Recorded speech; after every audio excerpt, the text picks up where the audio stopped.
ಕ್ರಿಸ್ತ ಯೇಸುವಿನಲ್ಲಿ ಕರೆಯಲ್ಪಟ್ಟ ಎಲ್ಲ ಸಹೋದರ ಸಹೋದರಿಯರಿಗೂ ವಂದನೆಗಳು. ಇವತ್ತಿನ ಪಾಠ ಅದ್ಭುತ ಕಾರ್ಯಗಳ ಬಗ್ಗೆ, ಸೂಚಕ ಕಾರ್ಯಗಳ ಬಗ್ಗೆ ನೋಡೋಣ. ಹಿಂದಿನ ಭಾಗದಲ್ಲಿ ಅನ್ಯ ಭಾಷೆಗಳ ಬಗ್ಗೆ ನೋಡಿದೆವು. ಈಗ ಅದ್ಭುತಗಳ ಬಗ್ಗೆ ತಿಳಿದುಕೊಳ್ಳೋಣ. ಇವತ್ತು ಎಷ್ಟೋ ಕೂಟಗಳಲ್ಲಿ ಕೈಕಾಲು ಇಲ್ಲದವನಿಗೆ ಕೈಕಾಲು ಬರುವುದು, ಕಣ್ಣು ಇಲ್ಲದವನಿಗೆ ಕಣ್ಣು ಬರುವುದು, ಹೆಸರು ಹಿಡಿದು ಕರೆದು ಅವರ ಎಲ್ಲ ಸಮಸ್ಯೆಗಳನ್ನು, ರೋಗಗಳನ್ನು ವಾಸಿ ಮಾಡಿ ಅದ್ಭುತ ಮಾಡುತ್ತಾರೆ. ಯೇಸು ಕ್ರಿಸ್ತರು ಕೂಡ ಈ ರೀತಿ ಅದ್ಭುತ ಮಾಡಿದ್ದಾರೆ. ಸತ್ಯವೇದದ ಪ್ರಕಾರ ನಡೆಯುವಂತ ಅದ್ಭುತಗಳಿಗೂ ಇವತ್ತು ಲೋಕದಲ್ಲಿ ನಡೆಯುವಂತ ಅದ್ಭುತಗಳ ಬಗ್ಗೆ ನೋಡೋಣ. ಯೇಸು ಕ್ರಿಸ್ತರು ಹುಟ್ಟು ಕುರುಡನಿಗೆ ಕಣ್ಣು ಕೊಟ್ಟರು. ಯೋಹಾನ 9ನೇ ಅಧ್ಯಾಯ 1-7 ವಚನದಲ್ಲಿ ಬರುತ್ತದೆ.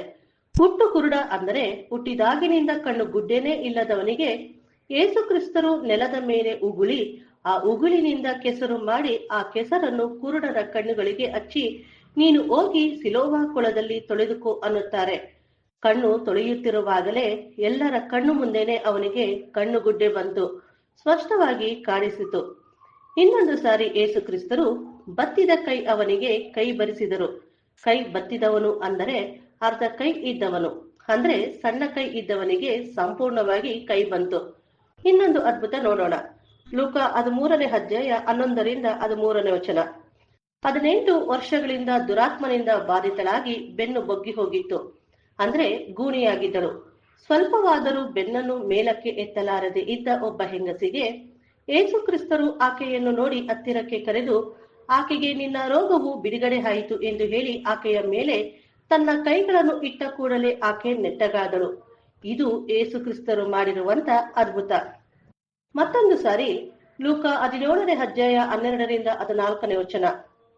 ಯೇಸು ಕ್ರಿಸ್ತರು ಒಂದು ಹಳ್ಳಿಗೆ ಬಂದಾಗ 10 ಮಂದಿ ಕುಷ್ಠರೋಗಿಗಳು ಯೇಸು ಕ್ರಿಸ್ತರ ಎದುರಿಗೆ ಬಂದು ದೂರದಲ್ಲಿ ನಿಂತು, ಯೇಸುವೆ, ಗುರುವೇ, ನಮ್ಮ ಮೇಲೆ ದಯವಿಡು ಎಂದು ಕೂಗಿ ಕೇಳುತ್ತಾರೆ.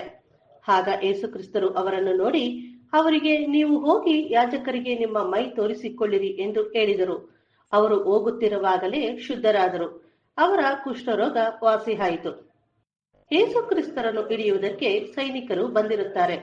ಅವರಲ್ಲಿ ಒಬ್ಬ ಮಲ್ಕನು ಎಂಬ ಸೈನಿಕನ ಕಿವಿಯನ್ನು ಪೇತ್ರ ಕತ್ತಿಯಿಂದ ಅವನ ಬಲಗಿವಿಯನ್ನು ಕತ್ತರಿಸಿದನು. ಆಗ ಯೇಸು ಕ್ರಿಸ್ತರು, ಇಷ್ಟಕ್ಕೆ ಬಿಡಿರಿ ಎಂದು ಹೇಳಿ ಆ ಹಾಲಿನ ಕಿವಿಯನ್ನು ಮುಟ್ಟಿ ವಾಸಿ ಮಾಡಿದರು.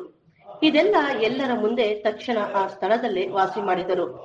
ಇನ್ನೊಂದು ಸಾರಿ ಮಾರ್ಕ 7ನೇ ಅಧ್ಯಾಯ 32-35 ವಚನದಲ್ಲಿ ಕೆಲವು ತೊದಲು ಮಾತನಾಡುವ ಒಬ್ಬ ಕಿವುಡನನ್ನು ಯೇಸು ಕ್ರಿಸ್ತರ ಬಳಿಗೆ ಕರೆದುಕೊಂಡು ಬಂದು, ಇವನ ಮೇಲೆ ನಿಮ್ಮ ಕೈ ಇಡಬೇಕು ಎಂದು ಬೇಡಿಕೊಳ್ಳುತ್ತಾರೆ.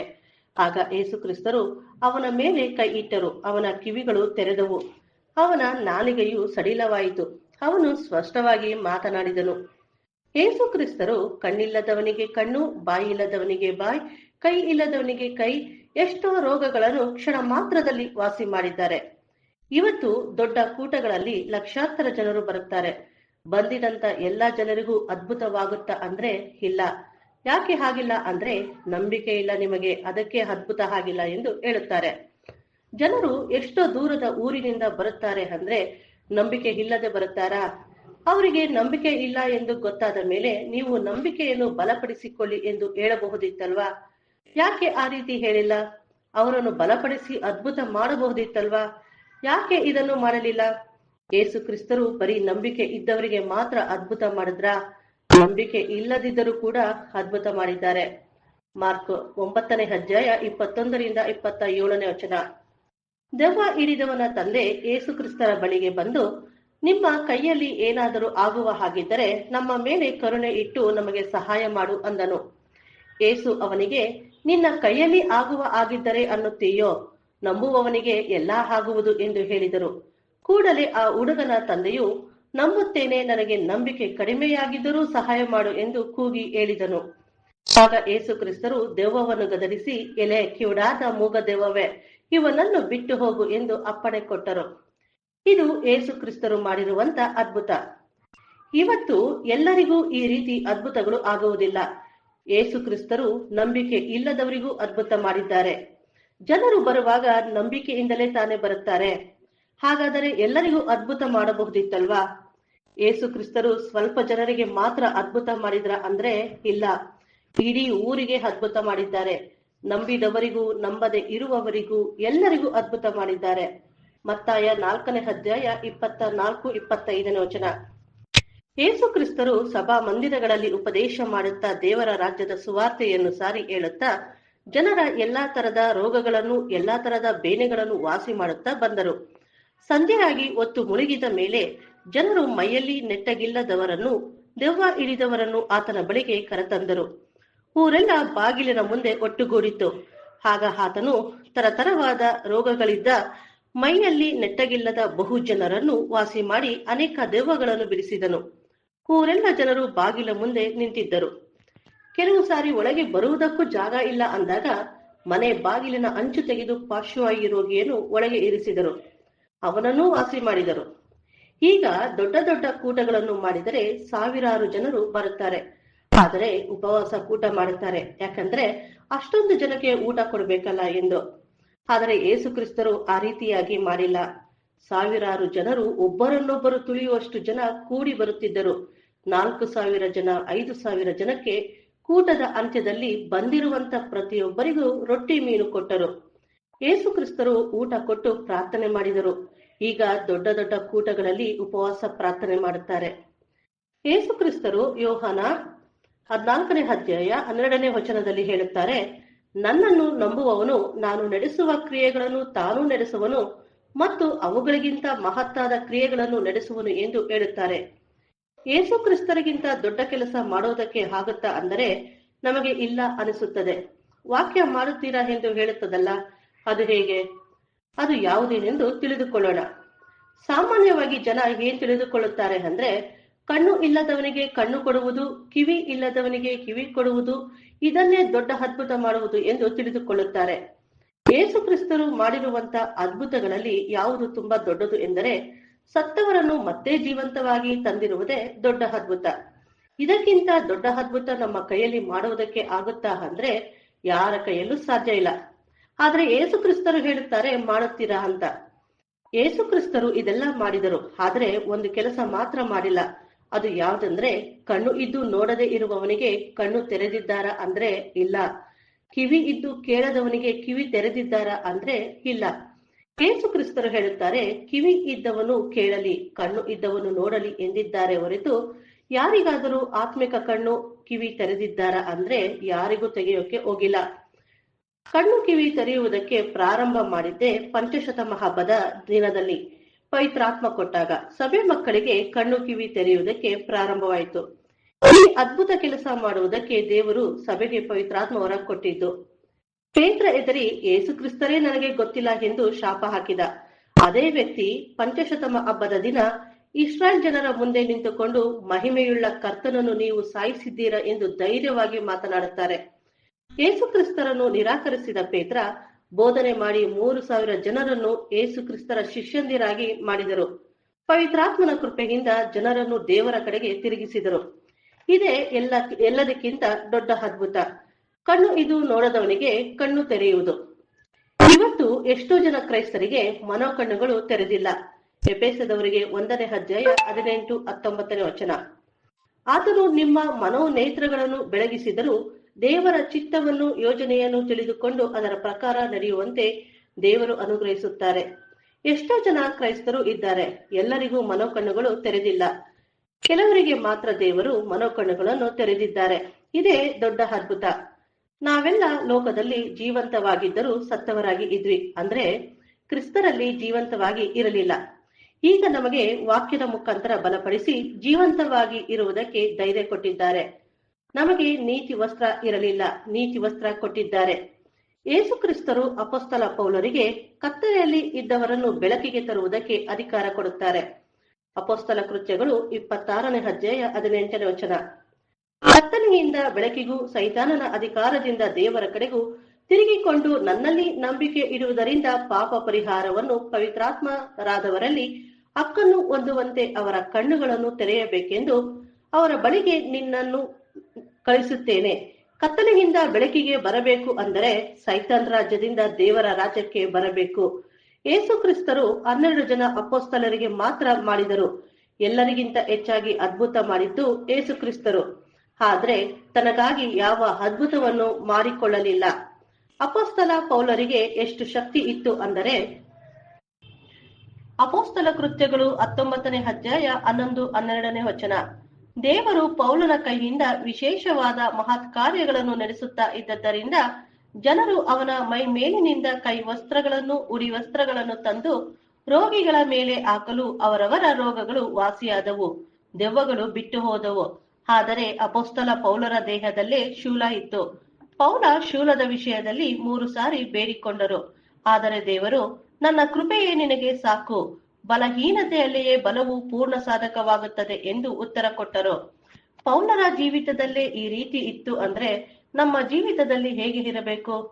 ಪೌಲರು 2ನೇ ಕೊರಿಂಥ 11ನೇ ಅಧ್ಯಾಯ 24-25ನೇ ವಚನದಲ್ಲಿ ಹೇಳುತ್ತಾರೆ, 5 ಸಾರಿ ಯೆಹೂದ್ಯರಿಂದ ನನಗೆ ಒಂದು ಕಡಿಮೆ 40 ಏಟುಗಳು ಬಿದ್ದವು. 3 ಸಾರಿ ಸರ್ಕಾರದವರು ಚಡಿಗಳಿಂದ ನನ್ನನ್ನು ಹೊಡೆಸಿದರು. 1 ಸಾರಿ ಜನರು ನನ್ನನ್ನು ಕೊಲ್ಲುವುದಕ್ಕೆ ಕಲ್ಲೆಸೆದರು. 3 ಸಾರಿ ನಾನಿದ್ದ ಹಡಗು ಒಡೆದು ಹೋಯಿತು.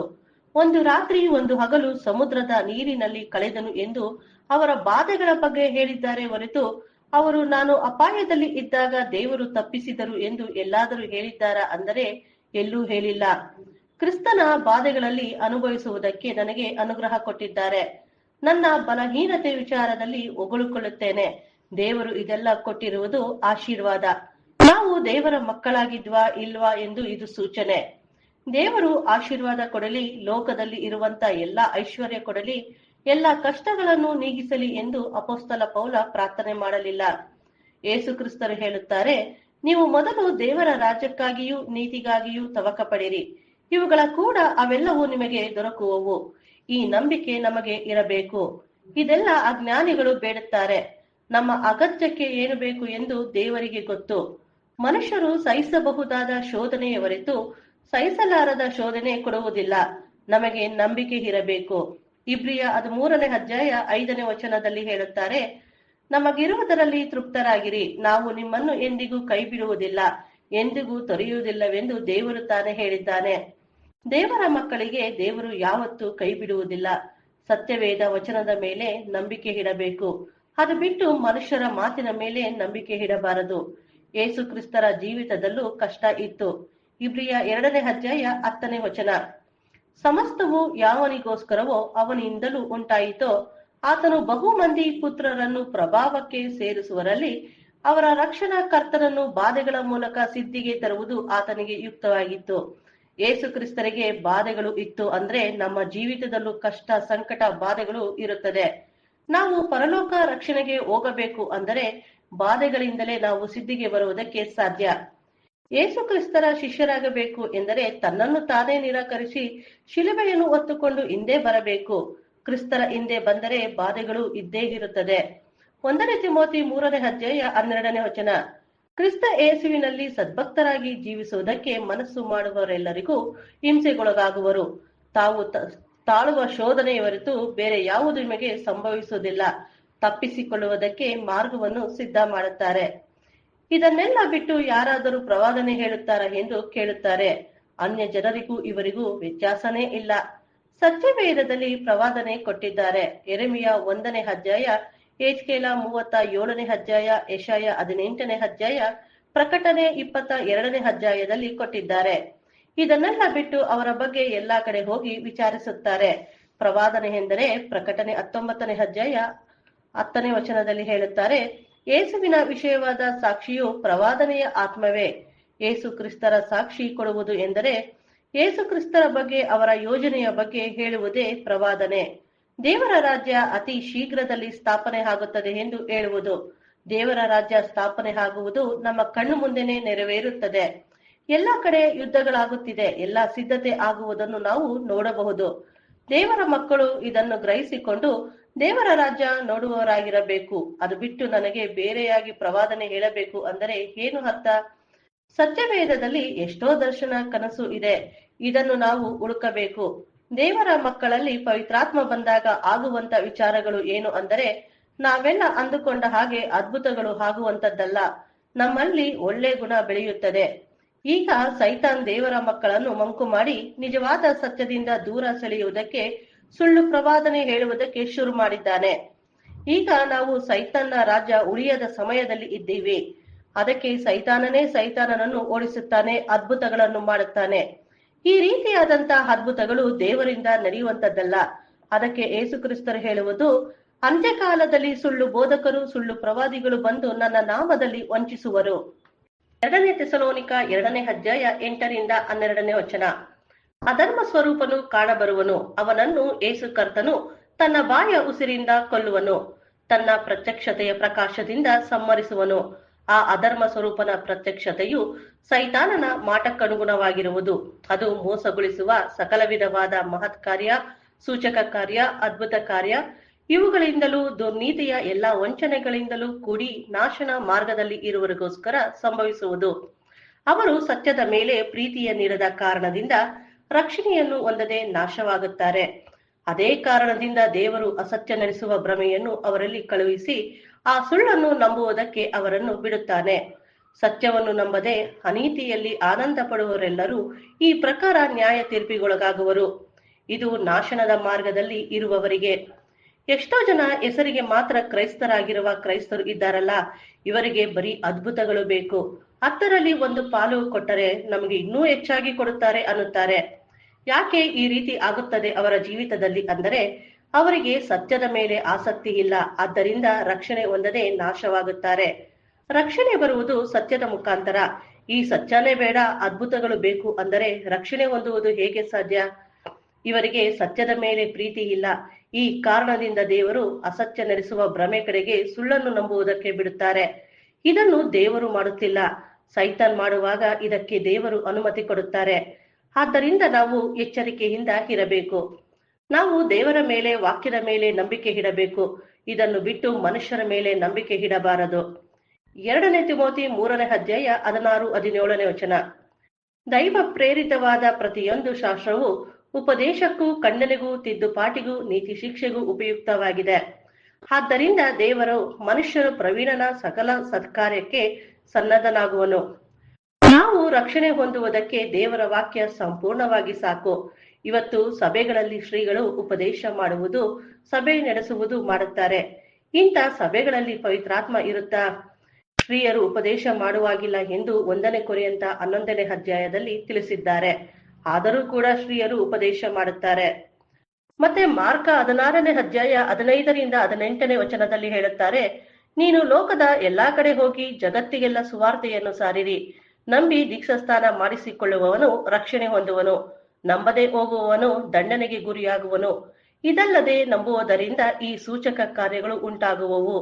ನನ್ನ ಹೆಸರನ್ನು ಹೇಳಿ ದೆವ್ವಗಳನ್ನು ಬಿಡಿಸುವರು, ಹೊಸ ಭಾಷೆಗಳಿಂದ ಮಾತನಾಡುವರು, ಹಾವುಗಳನ್ನು ಎತ್ತುವರು, ವಿಷ ಪದಾರ್ಥವೇನಾದರೂ ಕುಡಿದರೂ ಅವರಿಗೆ ಯಾವ ಕೇಡು ಆಗುವುದಿಲ್ಲ.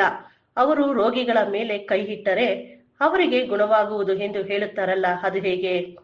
ಇದಕ್ಕೆ ಉತ್ತರವನ್ನು ನೋಡೋಣ. ಈ ವಾಕ್ಯ ಒರಿಜಿನಲ್ ಬೈಬಲ್ನಲ್ಲಿ ಇಲ್ಲ. ಇದನ್ನು ಫುಟ್ನೋಟ್ ನಲ್ಲಿ ಬರೆದಿದ್ದಾರೆ. 9ನೇ ವಚನದಿಂದ 20ನೇ ವಚನದ ಪರ್ಯಂತರ ಬರೆದಿರುವ ಮಾತುಗಳು ಕೆಲವು ಪುರಾತನ ಪತ್ರಿಕೆಗಳಲ್ಲಿ ಇಲ್ಲ ಎಂದು ಫುಟ್ನೋಟ್ ನಲ್ಲಿ ಬರೆದಿದ್ದಾರೆ.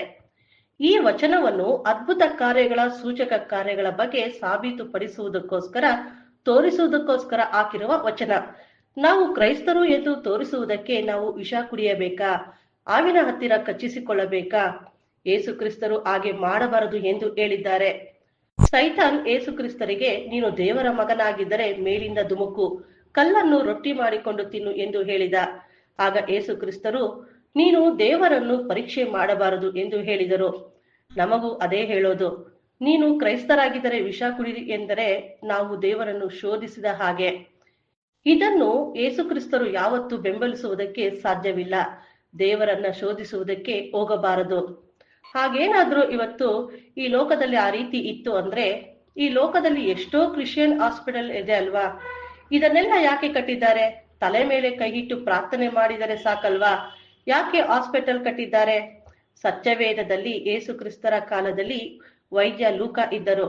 ಅದಕ್ಕೆ ಯೇಸು ಕ್ರಿಸ್ತರು ಹೇಳುತ್ತಾರೆ, ರೋಗಿಗಳಿಗೆ ವೈದ್ಯ ಬೇಕು ಎಂದು ಹೇಳಿದ್ದು. ಈ ಅದ್ಭುತ ಕಾರ್ಯಗಳು, ಸೂಚಕ ಕಾರ್ಯಗಳು ಯಾರು ಕೇಳುತ್ತಾರೆ ಅಂದರೆ, ಮತ್ತಾಯ 12ನೇ ಅಧ್ಯಾಯ 39ನೇ ವಚನ. ವ್ಯಭಿಚಾರಿಣಿಯಂತಿರುವ ಈ ಕೆಟ್ಟ ಸಂತತಿಯು ಸೂಚಕ ಕಾರ್ಯವನ್ನು ನೋಡಬೇಕೆಂದು ಅಪೇಕ್ಷಿಸುತ್ತದೆ. ಇದನ್ನೇ ಎದುರು ನೋಡುತ್ತೀವಿ ಎಂದರೆ ನಮಗೆ ದೇವರ ವಾಗ್ದಾನದ ಮೇಲೆ ನಂಬಿಕೆ ಇಲ್ಲ ಎಂದು ಅರ್ಥ.